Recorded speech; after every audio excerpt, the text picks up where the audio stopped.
Sidang berita terkini. Selamat pagi dan salam sejahtera. Berita panas pagi hari ini, Musa dibenar teruskan rayuan cabar pelantikan Syafi'i. Putrajaya, bekas Ketua Menteri Sabah Tan Sri Musa Aman memperoleh kebenaran daripada Mahkamah Persekutuan bagi meneruskan rayuannya untuk mencabar kesahihan pelantikan Datuk Seri Muhammad Syafiee Apdal sebagai Ketua Menteri Sabah. Panel 3 Hakim Mahkamah Persekutuan diketuai Datuk Seri Muhammad Sawawi Saleh dengan majoriti 2-1 membenarkan permohonan Musa dan Ahli Dewan Undangan Negeri Adun Tamparoli Datuk Zahid alias Nordin Jahim untuk mendapatkan kebenaran merayu terhadap keputusan Mahkamah Rayuan.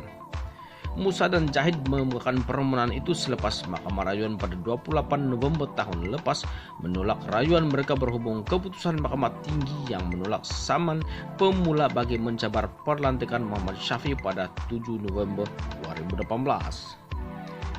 Datuk Abdul Rahman Sebli dan Datuk Zabariah Muhammad Yusuf yang turut bersidang membuat keputusan memihak kepada Musa manakala Muhammad Zawawi menentang. Abdul Rahman membenarkan permohonan itu dengan 10 isu perundangan untuk diputuskan oleh Mahkamah Persekutuan dalam rayuan tersebut. Dalam penghakimannya, beliau berkata, Mahkamah berpendapat rakyat Sabah mempunyai hak untuk mengetahui sama ada penyingkiran Musa telah dilakukan secara sah dan mengikut perlembagaan Sabah. Beliau juga berkata Musa telah memenuhi syarat asas di bawah Seksyen 96 Akta Mahkamah Kehakiman 1964 untuk diberikan kebenaran merayu. Muhammad Zawawi dalam penghakimannya pula berkata beliau menolak permohonan itu karena sudah tidak wujud isu hidup dalam kes tersebut. Beliau berkata Dewan Undangan Negeri DUN Sabah telah dibubarkan pada 30 Julai tahun ini dan pilihan raya negeri ditetapkan pada 26 September manakala penamaan calon pada 12 September. Musa yang menghadiri prosiding itu pada sebelah petang memaklumkan pemberita bahwa beliau bersyukur kepada Tuhan dengan keputusan tersebut dan akan mengeluarkan kenyataan kemudian. Musa telah dilantik sebagai Ketua Menteri pada 10 Mei 2018 selepas memperolehi majoriti mudah pada pilihan raya umum ke-14, namun kehilangan majoriti apabila beberapa adun daripada partinya UMNO dan Parti Komponen Barisan Nasional APKO menyatakan sokongan mereka kepada Parti Warisan Sabah yang dipimpin oleh Muhammad Syafiee. Musa kemudian memfailkan saman pemula bagi mencabar pelantikan Muhammad Syafiee sebagai Ketua Menteri baru dan mendakwa beliau adalah Ketua Menteri Sabah yang sah. Beliau memohon antara lain satu deklarasi bahwa beliau adalah Ketua Menteri Sabah yang sah yang dilantik oleh Yang di-Pertuan Negeri Tun Johar Mahyruddin. Dalam saman pemula itu, Musa menamakan Johar sebagai defenden pertama serta penggantinya Muhammad Syafiee sebagai defenden kedua dan beliau memohon satu deklarasi bahwa pelantikan Muhammad Syafiee sebagai Ketua Menteri Sabah pada 12 Mei 2018 adalah tidak sah.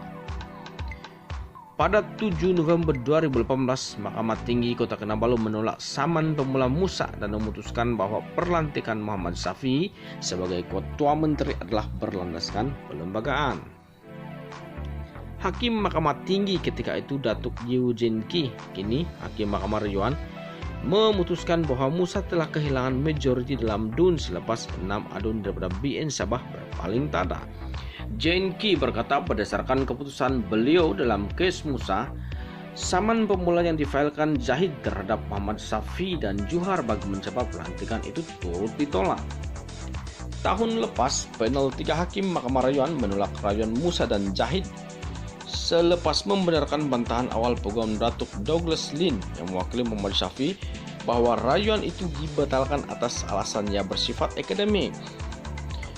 Pada prosiding hari ini, peguam Datuk Firoz Husin Ahmad Jamaluddin yang mewakili Zahid berhujah bahwa isu perundangan berkaitan adalah membabitkan pemintasan proses pelembagaan oleh Yang di-Pertuan Negeri dalam menyingkirkan Musa selain kesahihan pelantikan Muhammad Syafiee sebagai Ketua Menteri dan kesahan kerajaan beliau. Peguam Negeri Sabah Brandon Ketso yang mewakili Johar berhujah bahwa memandangkan DUN telah dibubarkan, jawaban kepada isu perundangan tersebut tidak menjejaskan pihak-pihak berkaitan karena mereka tidak lagi menjadi adun. Pegam Tengku Fad Tengku Ahmad yang mewakili Musa dan Douglas yang mewakili Muhammad Syafi turut mengemukakan hujah mereka di mahkamah hari ini. Sumber berita bernama 27 Agustus 2020. Sekian berita terkini. Jika Anda pengunjung yang baru, jangan lupa tekan butang subscribe dan tekan butang lonceng untuk mendapatkan info-info terkini. Sekian dan terima kasih dari channel saya, Syafri Mos.